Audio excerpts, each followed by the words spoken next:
নীলাচল ধামে তখন সন্ধ্যার আলো, আকাশে সূর্য ডুবে যাচ্ছে। মন্দিরের ঘণ্টার ধ্বনি ধীরে ধীরে থেমে এসেছে।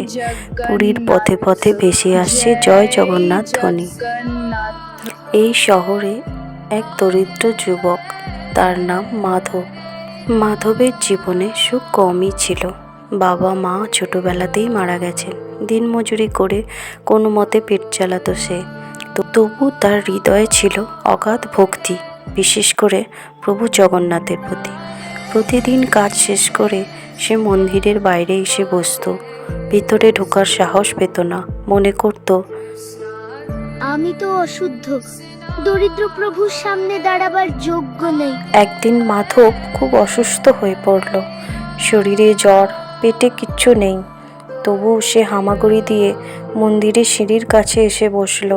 চোখ বুজে শুধু বলল, প্রভু, আমি কিছু চাই না, শুধু আমাকে ভুলে যেও না। সেই রাতে এক আশ্চর্য ঘটনা ঘটল।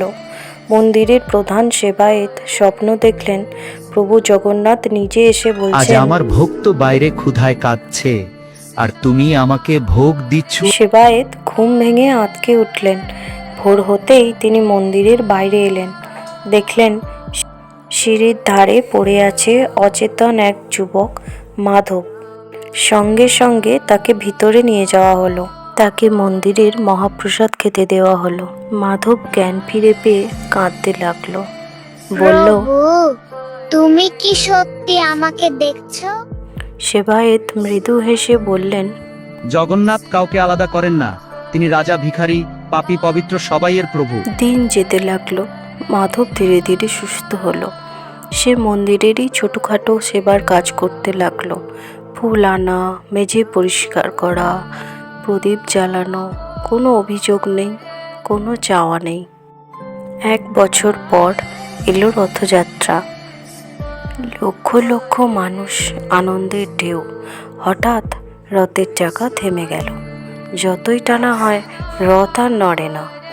তখন এক বৃদ্ধ সন্ন্যাসী বললেন, প্রভু আজ নিজের হাত ধরিয়ে নিতে চান। সবার চোখ পড়ল মাধবের দিকে। ভয়ে ভয়ে সে রশিতে হাত দিল।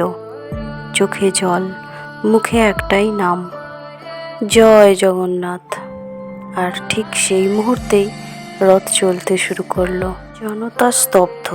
কেউ বুঝে গেল প্রভু বাহ্যিক পরিচয় দেখেন না, দেখেন ভক্তির গভীরতা।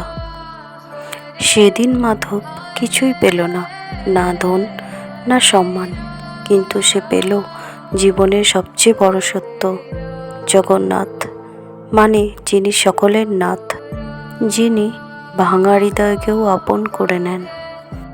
মাধব আজও নীলাচলে থাকে। কেউ তাকে চেনে না, কিন্তু সন্ধ্যায় মন্দিরের ধাপে বসে যদি কেউ মন থেকে বলে জয় জগন্নাথ, তাহলে দূরে কোথাও একজন হাসে।